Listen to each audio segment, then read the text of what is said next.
Ladies and gentlemen, welcome to the main event.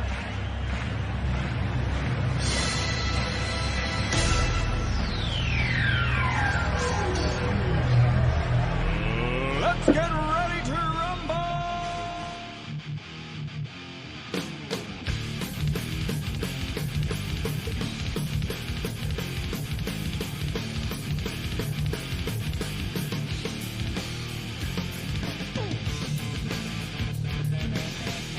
And that's right, everybody. Welcome back once again to another edition of the Best Seat in the House podcast. As always, I'm your host, Rob Kramer, joined by my co-host, Daniel Bobo Curlin. And Dan, how you doing today, buddy? Yeah, doing good. Just getting through the cold because the heating in the house is getting repaired tomorrow. So it's like,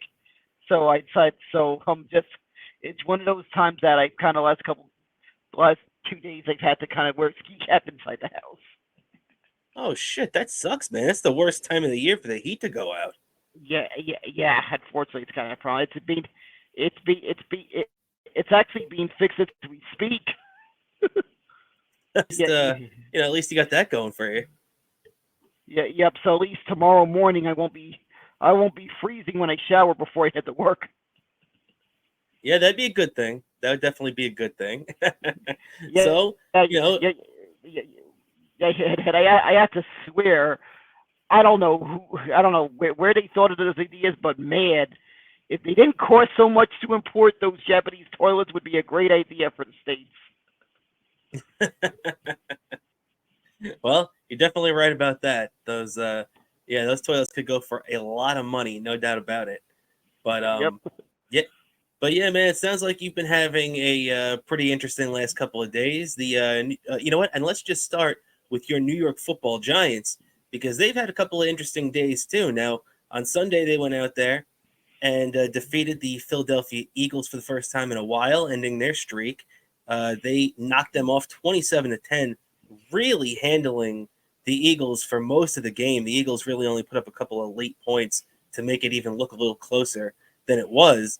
But then after that, we kind of hear from Brian Daboll and everything, and we have the post-year press conference where he talks to the media, and everything seemed okay between him and Wink Martindale.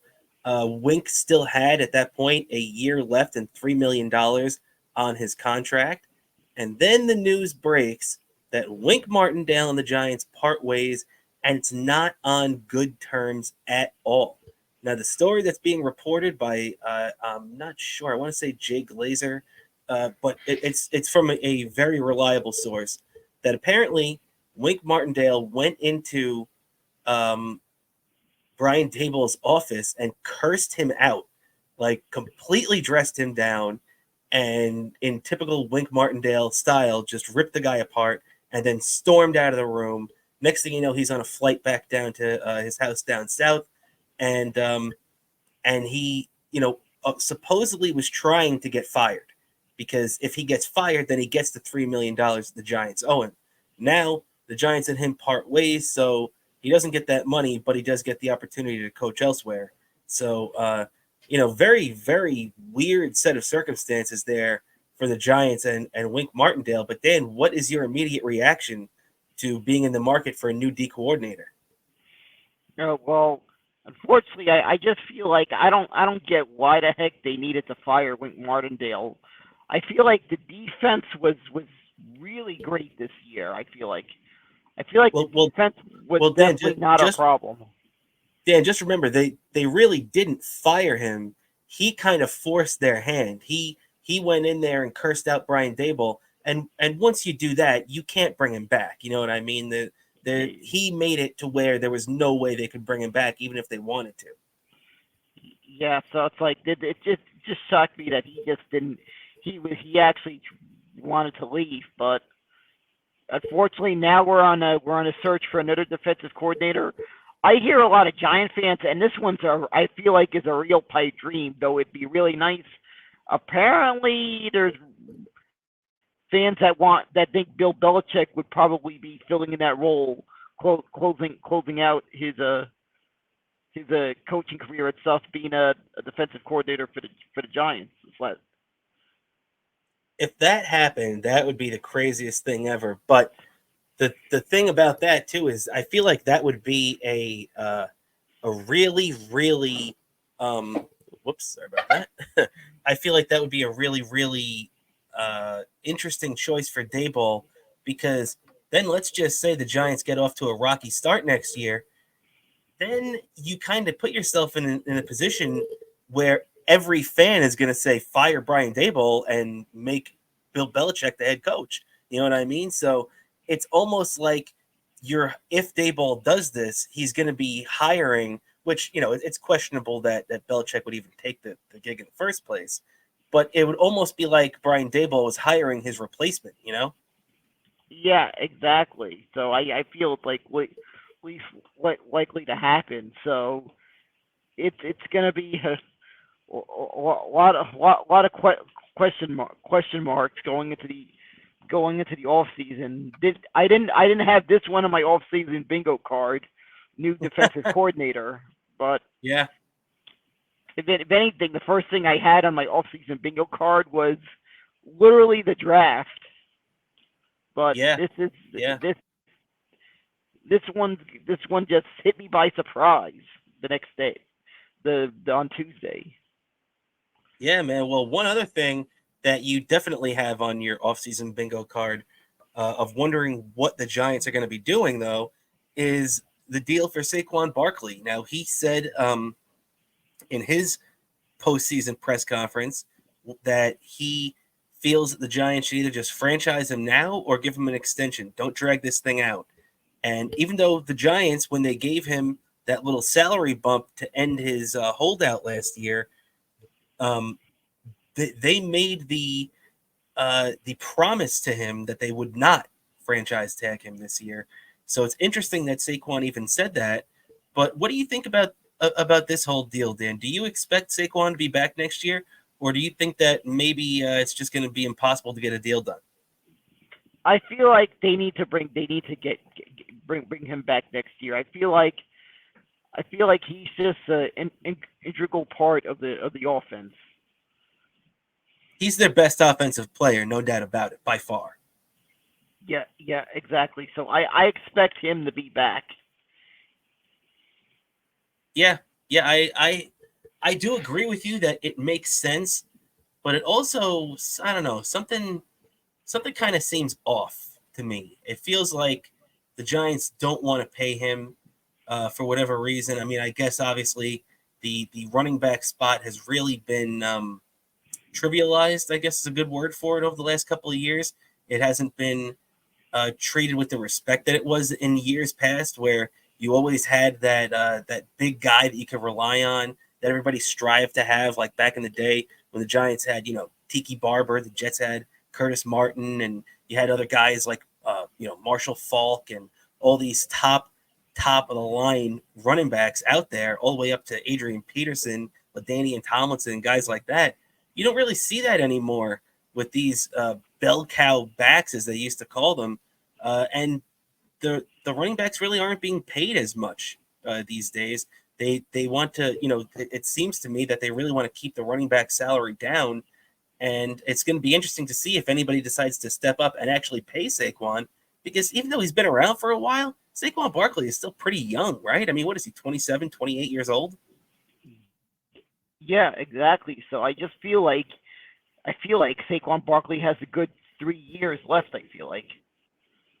At least, and he's been such a good player for the Giants that even if, like you said, he has a good 3 years left in him, then pay him for 4. He's been that guy for the Giants since 2018, pretty much, outside of the year he got hurt. Even when he came back, you could tell he still was not fully healthy, but he was going out there and putting his body on the line again for the Giants. So this is a guy that's put everything on the line for the for Big Blue, and he should be paid like it, I think. Yeah, exactly. He pay the man. Yeah, exactly, man, exactly. I mean, we got the he's gonna, when he leaves the Giants or when he retires, whenever his time here is up, it's gonna be really interesting to see where he falls in the Giants history books because he's going to be up there with the greats that we remember from Giants past. And just like we saw Sterling Shepard really rack up all those catches for the Giants under the radar, it's going to be people are going to be surprised how high Saquon is on the list of all-time Giants, especially their running back position, right? Yeah, exactly. I just feel like I feel like if he signs to an extension with the Giants, he has definitely the potentially to have at least his status up there in his name in a Ring of Honor. Yeah, no doubt about it, man. Deservingly so, like you said. So real interesting to see what the Giants front office feels if they agree with us about that. So only time will tell. The Giants have, I believe, until right around March 15th when free agency starts. So going to be real interesting to see what happens there. On the other side of MetLife, the Jets up in New England beat the Patriots for the first time since 2015, December 27th, 2015 to be exact. They end their losing streak at 17-3, really highlighted by that incredible game from Breece Hall, where he had 36 carries for 178 yards and a touchdown, ripping off that 50-yard touchdown run to really cap things. So really good things out of Breece Hall. Robert Saleh actually admitted, we were talking about this on our Patreon show, which, by the way, if you're interested, only $5 a month. We were talking about this on our show the other day about how it stinks that they ended up falling a couple of yards short for Breece Hall to end up with 1,000 for the season. He ended up with 994, 6 yards short. Robert Saleh actually admitted in his press conference that their statisticians told them that he actually hit the number, that he got 1,000 yards. So even the quick math, you could look at it and tell that he didn't get it. Isn't that crazy that these guys who are paid to tell these guys these kind of numbers screwed that up, and he ends up falling 6 yards short of 1,000? I am surprised that a statistician in the NFL would get that wrong. You're freaking on the upper echelon of statisticians. You're the ones that literally are responsible for the stats in one of the largest brands in sports, and you screw that up. It's like gotta be wrong. You deserve to ride the subway wearing a dunce cap. if you make that mistake. I couldn't agree with you more about that, man. And I definitely agree with you about that. So yeah, it's the other thing I wanted to get to at the Jets too is that obviously we've been talking about how their plan right now is to keep their coaching staff intact. Obviously Nate Hackett, the offensive coordinator. There is a chance, I guess, their defensive coordinator Ulbrich gets picked up for a head coaching gig, which believe it or not has actually been talked about. So very interesting to see what happens with that. Who knows what the possibility? It'll be interesting. Wouldn't it be interesting if Ulbrich ends up getting taken out and they bring in a guy like Wink? Wouldn't that be weird if he ends up coming back here? Although I doubt that because his defensive scheme is different than what the Jets like to run. But that would be an interesting little thing. But the other interesting thing I saw was that we had a couple of big head coaching firings over the last couple of days in the NFL, with Pete Carroll getting fired today, believe it or not, and Mike Vrabel getting fired in Tennessee. By the way, I think both moves are not good ones for their franchises. Before we even move on, Dan, what do you think about both those guys getting axed?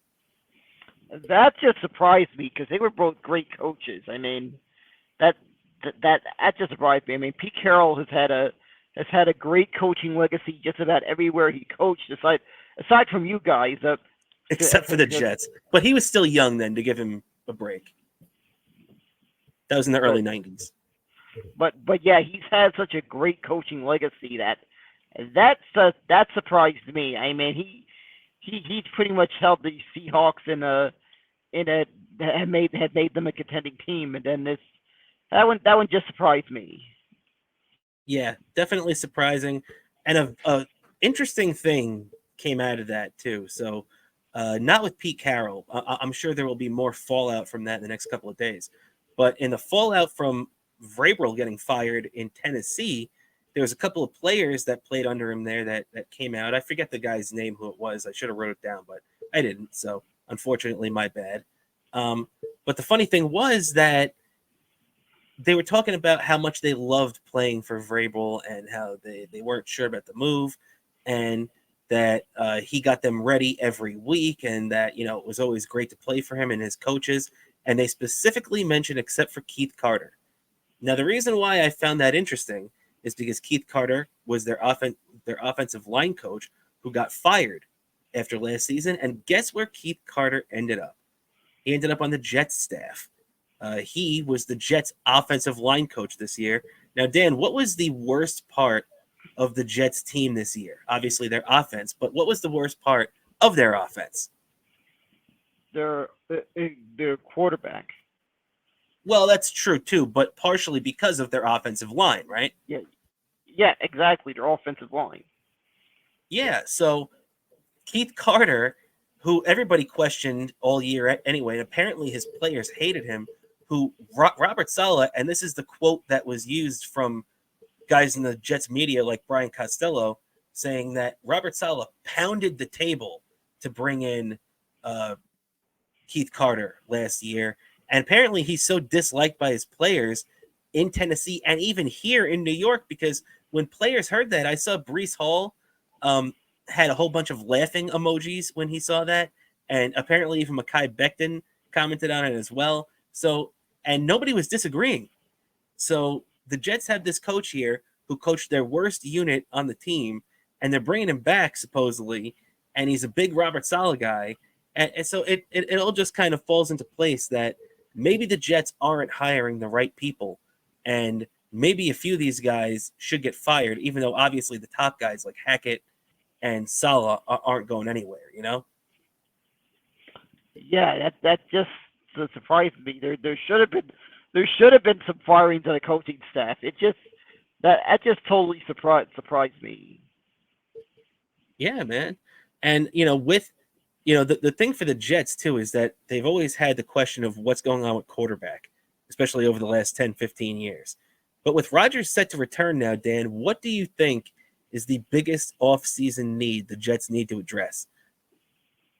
Well, I think one major thing they need to do off season is depth at backup quarterback. We saw it this year. What happened? That's the first thing, because I feel like that is the first domino that fell. Was the moment that practically the beginning of the game, practically almost the start of the game. It was like the game started, Aaron Rodgers got hurt, and that was like, and that pretty much showed it that you guys had no depth at backup quarterback, and it just showed the longer the season went on. You're 100% right, Dan. And they went into this saying that they wanted to give, Zach Wilson a red shirt year, using that college term, meaning that he's not going to play this year at all. But going into this year, they put themselves in the circumstance where if anything happened to Aaron Rodgers, Zach Wilson would be the first guy in. And that's exactly what happened. And you know what, Dan? You said that they're going to be looking for a backup quarterback, and Joe Douglas agrees with you, because in his postseason press conference, as well with the media, he said that they're going to be allocating funds to a veteran backup quarterback, which all but spells out the end of Zach Wilson's run here in New York, meaning that, probably by March, he's either going to be released or traded. So that'll be interesting to see how that plays out. But I think aside from backup quarterback, the offensive line is going to be interesting to see how that plays out. There's a lot of different scenarios unfolding right now with the trade ups and trade backs, where the Jets are going to be looking for a young offensive line, a young offensive lineman in the draft. And they're also going to be looking for, offensive linemen in the free agent market too, because they're pretty much going to have to overhaul that line. I don't see Mekhi Becton being back next year. I don't see a guy like Billy Mitchell being back next year, although If he is, obviously it'll be in just a backup role. But there's going to be a big overhaul. I mean, probably only Tippmann, the center, and Elijah Vera Tucker, who was injured for most this year, the right guard, are probably going to be the only two non-casualties from that line. So definitely have to keep an eye on what they're doing there. But just to keep it rolling along here, though, Dan, I want to, you know what, let's do a little baseball first before we jump into a little hockey. Did you see that the Mets signed lefty Sean Manaea with the Giants last year? That they signed a 2-year, $28 million contract. What are your thoughts on that, Dan? As much as I've been down on the Mets this year and this offseason, I don't mind this move. I think this is an okay move. Yeah, I just feel like this is okay. He's maybe about a 500 pitcher. He'll probably get you a couple wins. Maybe pitch a lot of innings. So I feel it's a nice middle of the road pitcher. So I feel this one might be one of the better pickups the Mets have made. And for once, they actually got the pitcher that they should have got based on what the prognosis is, what our off season was going to be. There were several pitchers that we failed to get that could have easily have gotten. We finally got one that we should have pounced on, I feel like. I agree, and I especially like the fact that he's a lefty. He's crafty. This is a guy that's had success in the past. So, yeah, definitely a good move by the Mets bringing him in here and shores up the rotation a little bit more. Even though he only made 10 starts last year, but historically he's been a starting pitcher. So, very interesting with that. I think I've been hearing too the Mets are looking to trade for pitching. Have you heard this deal that they're talking about right now, where the Mets are supposedly talking with the Marlins to get their left-handed pitcher Luzardo, and he's a good young pitcher. He's got a great fastball. Really like seeing that kid. I saw him last year live in Miami, and he shut the Mets down over that time. This guy's got really good stuff, and supposedly the Mets are talking to him right now. And the word is that Beatty would be in that deal. What do you think, Dan? Would you be willing to give up Beatty in a package to that? I would definitely be down for that. I mean, this is great pitching. If that's all we have to give up, then I can live with that. We'll just slot in Mark Viennos, I feel, at third base. Yeah, that's true. So I wouldn't mind giving Viennos a shot there. But yeah, definitely if you could pull off that kind of deal with Beatty for Luzardo or anything like that, maybe you throw in another little prospect here. To sweeten the pot. Yeah, probably throw in one of our surplus the catchers. That's true. And we certainly have enough of that, no doubt about that. Yeah. So yeah, exactly. Yeah. So I just feel like, and I've always felt like that our surplus of catchers might be used as trade bait. I felt like, and that's my consensus. And this might be a pitcher that I feel will at least could get us, at least elevate us to at least a wild card. And as far as I see, just getting in. Well, what matters is that getting in, and if you can get in, I just feel like baseball. If you can get in, it's a crapshoot. Oh yeah, I mean, look at the Texas Rangers. Who would have thought that they would have won last year? I did not have them on their on. I mean, they looked like they were trying to make big moves. They looked like they were trying to go one. I just felt like it looked like they were trying to move up to contender. I had no way saw them move up to winning the World Series. I would have not predicted a World Series matchup between Arizona and Texas, but that's what happens. You got to make it to get it.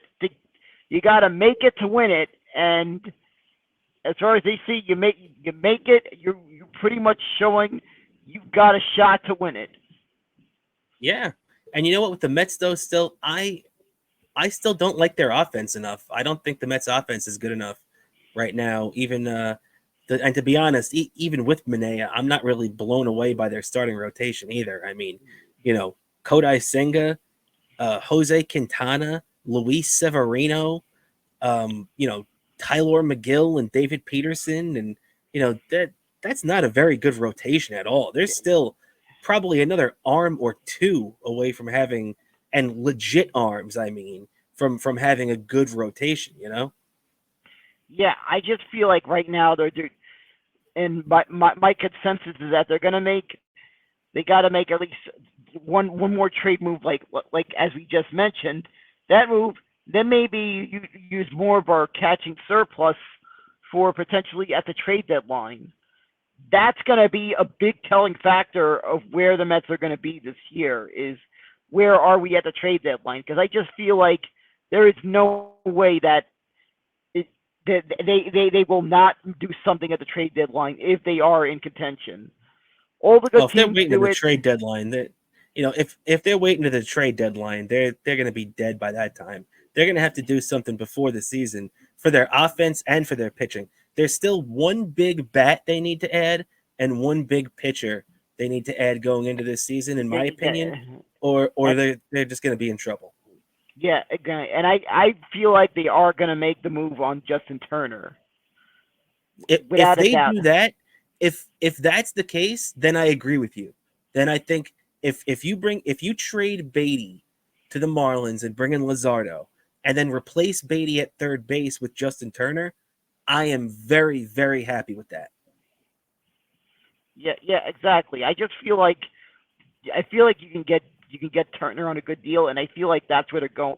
That's where they're gonna go. I just feel like once they've decided on if they're gonna make a trade for the pitching, then I feel it's gonna fall into place Justin Turner, which I feel like is definitely a decent pickup at DH. Yeah, and third, he could play third a little bit. He could DH, so you could stick Vientos at third base and swap them back and forth a little bit. And then, obviously, the Mets also signed Harrison Bader. I think we touched on it a little bit last week, but Dan, what do you think? What are your thoughts on the Bader deal? It's official now, $10 million for a year. He's got no bat really, which is, that hurts. But he does have some clutch spot ability. We've seen him hit in the playoffs. And he's also one of the best defenders in the league, dating back to since he's been in the league. So, what do you think of this move too, Dan, on top of everything else? Well, I feel like that this is a player that's going to really fly under the radar on the Mets, but I feel like if there's any chance of the Mets having any success, this guy should not be overlooked as someone who will play a factor in that, I feel like. Yeah, and the only thing that I also worry a little bit about this is I wonder if this knocks Brandon Nimmo out of center field, because I think Brandon Nimmo has done a lot, especially after he got that big extension last year. I think Brandon Nimmo has done a lot to earn that center field job over the last couple of years, and he's played a really good center field too. So I really hope that because they add Bader, that it doesn't, knock Nimmo out of center field. I know they said it wouldn't, and that it just gives them, a little bit more versatility in the outfield. But I think that Nimmo has done enough to earn that center field job. Yeah, exactly. I just feel Nimmo's done enough to earn that job. I just feel like Nimmo just seems like he's good at flying under the radar, getting those timely hits. And plus, I feel like his outfield range, really gets underappreciated on this team. Yeah, and he's only gotten better. You remember when he first came in the league, people were talking about how Brandon Nimmo could be a defensive liability in the outfield. But he's been very good and has improved himself every single year. Yeah, exactly. I just feel like from the moment I saw signs of what Nimmo could do as a player way back when he was in the minor leagues. He's one of the guys I've been lucky enough to see in the minors, move up in the minors. Thanks to the fact that the Mets, then they were the low A affiliate. Of course, now the Cyclones are the high A affiliate, but back then they were the low A affiliate. But the fact that we've had one of our minor league affiliates in the area that's easily accessible to the fans in the New York area. A lot of us got to see this guy on the early parts of his journey to the big leagues, and got to see those flashes of brilliance. I feel like. Yeah, no, I totally agree with you, man. Totally agree with you. So, yeah, definitely. Not as contentious as a Mets segment as last week when we both were definitely a little heated with what we've seen from the Mets. But hey, I'm still not thrilled with what we've seen. But hopefully, if they start doing things like that, bringing in guys like Luzardo, bringing in guys like Justin Turner, then I start to see this thing come into picture a little bit more, and I start to feel better about the long-term plan than what we have so far. Because right now, this offense and this pitching staff is unacceptable. Yeah, exactly. I just feel something needs to be made. I feel like we need to at least make this year at least a building block year. I feel like. Yeah, totally agree with you, Dan. And switching over to a little bit of hockey here, a team that is not in a building block year is our New York Rangers, as they lost the 6-3 in their last game against Vancouver, and you could just see how faster the Canucks were than the Rangers, how much they got into the offensive zone quicker and easier than the Rangers, and how tough it was for the Rangers, who are a good structured defensive team, to stop them. Thank God they're in the Western Conference. But the Rangers have now lost back-to-back. They've lost 3 of 4. I'm pretty sure they're like 8-7 or something in their last 15. So they're playing like 500 hockey lately, Dan. This has been over an extended period of time. The big catch, the big thing for me right now is, are injuries catching up to the Rangers, or was their hot start unsustainable? I just feel like right now I feel like every team, I feel like even the teams that get off the wins, they kind of go through a little rough patch, and I feel right now that rough patch is happening right now, and I feel the big thing is going to be how they manage this rough patch. And my gut feeling is that the Rangers are going to bounce back big time after that loss. I also feel like, yes, the most recent game against the Canucks, I feel like the Rangers may have made a couple of defensive mistakes against Vancouver. More than a couple. Yeah. There was just so many that I just felt like that game was winnable. They could have held them a lot closer than they did, and there was several mistakes that I feel like cost us. And we need to reduce those little defensive mistakes. And I feel like we will be definitely a formidable foe the rest of the way. Yeah. Igor allowed 5 of those 6 goals. The 6th goal was an empty netter at the end. But and you could argue that at least 3 of those 5 goals that he added, Igor had no chance on. It was all defensive laziness and bad plays, and just coming back to bite them in the ass. And they really have to figure it out, because when this team comes out there and plays a bad defensive game, kind of like they did against Montreal on Saturday to start the game. Now, luckily, they woke up in the 3rd period and were able to scrap it out and get a point out of it. But, you can't go through long stretches in a game like that, playing that poor defensively, and expect to be considered a Stanley Cup contender, especially, obviously Vancouver, you can almost excuse a little bit because they're looking like they're an upper echelon team, but Montreal danced all over the Rangers, and they're a bottom of the barrel team. Yeah, that one surprised me. We lost that game. I just feel like that game just had trap game the moment it started. It just had trap game, and I'm just glad we managed to cut out a point of that. But we without a doubt should have had a win out of that game. Yeah, no doubt about it. Especially once it went to overtime, that game was set up for the Rangers to win. But you have to also give credit to that Montreal goaltender, because he made a couple of saves in not only the shootout, but in overtime leading up to the shootout that were just incredible. I think his name is like Montalban or something like that. Guy is a very young, very good goaltender. So maybe Montreal finally has found the successor to Carey Price up there.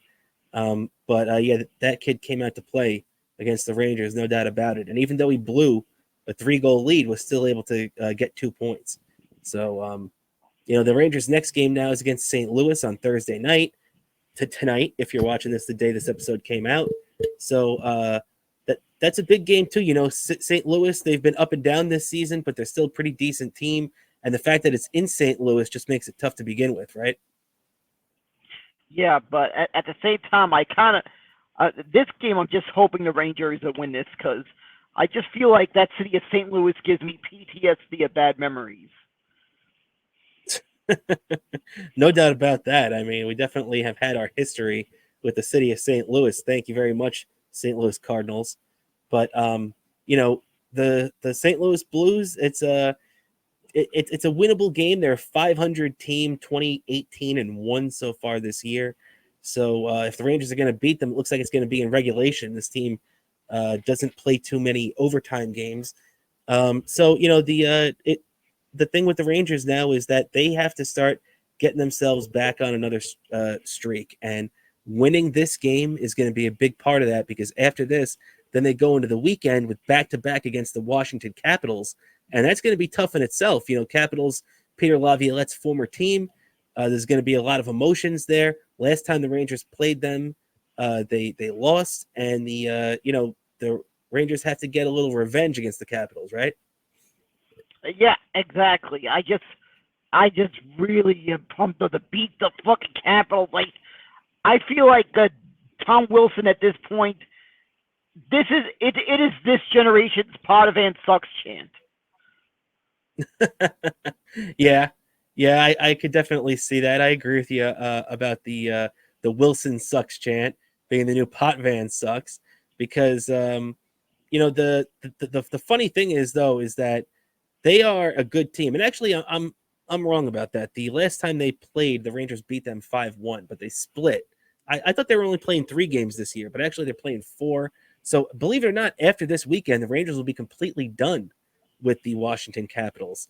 So, now the Rangers are going to have to go out there and show the Capitals that, and not just the Capitals too, they have to show everybody that the beginning of the season wasn't just a fluke. That 18-3 start wasn't just a hot start. It was what they're going to be able to carry over for the rest of the season.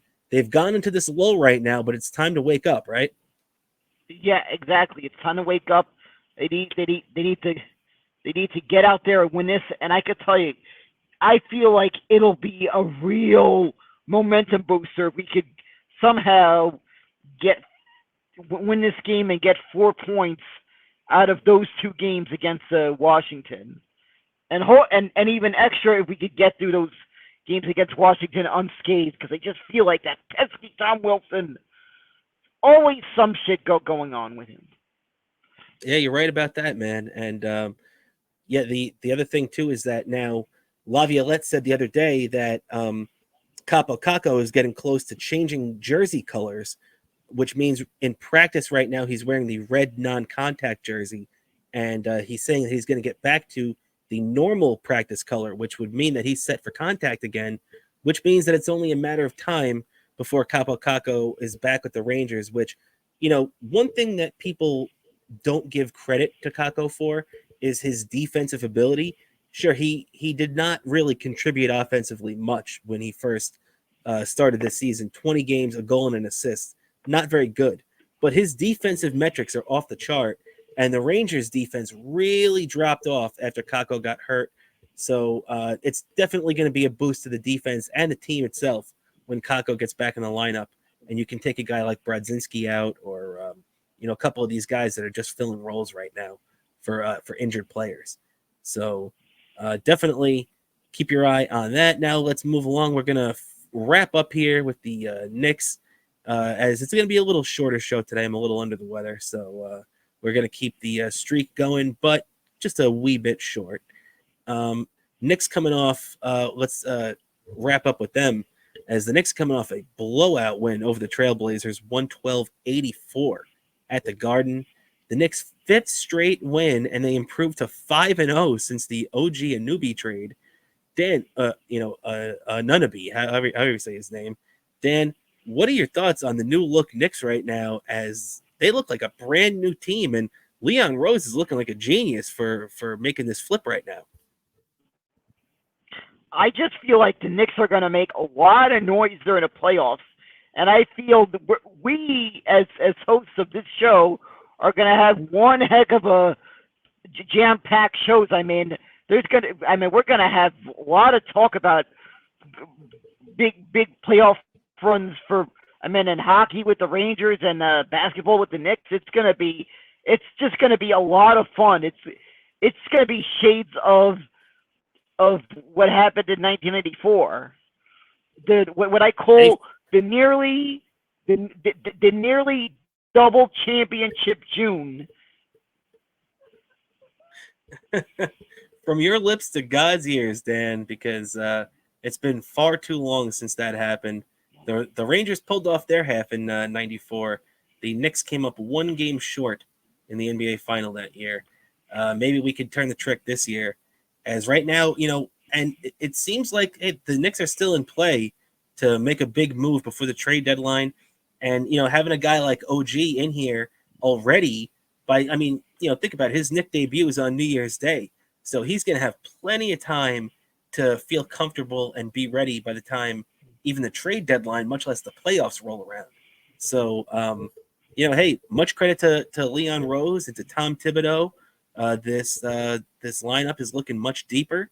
And, surprisingly, you'd think with taking Quickly and RJ Barrett out of this lineup that it would have negatively impacted this team to a severe degree. I mean, Quickly was one of their big contributors early on this year, and they just look like a much more well-oiled team after this trade, right? Yeah, I just feel like right now maybe before we kind of had that it was like okay, but I just feel like now it's starting to shape up more like the right mix, and I just feel like there's that one move that I just feel like there's 50-50 that it's happening, that Donovan Mitchell will be getting his wish to play for the Knicks. Could be, man. That'd be big news if that ends up being the case, as we've speculated in the past. But now the Knicks roll on to Dallas tomorrow against the Mavericks. Mavericks, who've had an up and down year so far. Always interesting when the Knicks go to Dallas, as their trade history of the past couple of years with Porzingis and a couple of assets still being there. So very interesting game tomorrow at Dallas, or tonight once again if you're watching. The Knicks and the Rangers both playing road games on Thursday night. But hey, winnable game against Dallas, right? The Knicks should be expecting to have a 6-game winning streak after tomorrow, right? I mean, it's easier said than done, but the Knicks are in good shape, I think. Yeah, exactly. And I know a couple of Knicks fans in Dallas that'll be in the stands to see that game. So hopefully the Knicks will put on a good showing for those Knicks fans living in Texas. No doubt about it. The Knicks always travel well. Always good to see Knicks fans and New York fans in general on the road. We always chase our sports teams across the country. So, yep, exactly. And I love when I go to away games. When I see one of my teams on the road, I am always gladly high-fiving every time I see my fellow fans. Like whether, let's say, I'm seeing the Mets on the road and I see fellow Met fans, I am always gladly high-fiving them on the way into the stadium. Absolutely. You got to give love to your fellow New York fans. No doubt about that, Dan. And I think that's just about going to do it for us today, man. Before we get out of here, do you have anything you'd like to plug for yourself? Sure. I gotta plug my Twitter account, Bobo103NYC, Instagram Bobo718DK, same handle on Threads, even though I haven't been posting got Threads that much. I forget that I got 4 instead of 3 social media accounts now, and of course Of course, YouTube. There's some Bobo content there. There's going to be some content on my YouTube also, because this Sunday the big headliner, us making a guest appearance on the Daily Max Sports program this Sunday. It's happening, and it's going to be so big that the universe might not be able to handle it. Well said. Well said. I agree with you, man. Going to be a blast. Me and Dan heading out to Jersey to see the Eastside Dave Show. Be a part of the Eastside Dave Show. Have a great time out there with Dave, Roy, and Bobby, and Big A, and all the great people associated with the Eastside Dave Show. And of course, I also got to mention about the venue. It is open to audiences. So if you can make your way to the dojo of, I think it's called the Dojo of Comedy East. I know there's two of them. I keep losing track, but I know it's the Dojo Comedy East in Morris Plains, New Jersey. Make your way out of there around 2 p.m. and you will get to see one of the greatest live audience of a broadcast experiences right there, the Daily Max Sports program, and you'll even get to maybe get a photo with us and Dave and Roy. Absolutely, that's going to be a blast, man. Can't wait to see Dave and the boys. It's been a long time since I've been to an Eastside Dave Show live. I think the last time I was at a Dave Show taping was probably 2017. So it's been about 6 or 7 years now. Long time, man. Can't wait to get back out there and see the boys again. So, yep. Yeah, absolutely. Please don't forget to tune in and watch Eastside Dave TV on YouTube. Yeah, yep. Definitely do definitely watch it. The link will be in it. Will be in the description to the Eastside Dave's YouTube page to make sure you know where to watch our epic appearance there. And there will be plenty of content. And of course, if you subscribe to Dave's Patreon, you'll get to see us make an appearance in Driving with the Boys, which I feel is going to be even extra hilarious, having both of us be a part of that segment. And I've seen some extra hilarious things. Like, I still remember how hilarious that was. Dave being on the phone with remember when he was on the phone with the tech support at a Verizon Bios? He was on the phone with tech support the entire drive, even after we arrived at the Dojo of Comedy. You see him on the phone in the parking lot as we're walking into the venue. He's still on the phone with the tech support. And it just turned out to be gold. It turned out it was kind of turned out to be unplanned, but it turned out to be hilarity, and just made that video a little bit more memorable. And I can't wait to see what will happen beginning with on the way there. There's gonna be some, I feel there's gonna be some hilarity even on the way there. Absolutely, Dan. It's going to be a lot of fun. The whole experience is going to be a blast. So we're going to have stuff up on our Patreon. I'm sure Dave's going to have, like Dan said, a bunch of stuff up on his Patreon as well. So make sure to do yourself a favor and check all that stuff out. If you want to follow us on Twitter or X, you can follow us at @BSith_podcast. If you want to follow me at my last name, Kramer NY. And don't forget at Best Seat in the House podcast on Instagram. If you're not subscribed on YouTube, please subscribe and also check us out on Rumble. So thank you, everybody, once again for tuning in to the Best Seat in the House podcast. I'm your host, Rob Kramer. For my co-host, Daniel Bobo Curlin. We'll catch you next week, everybody.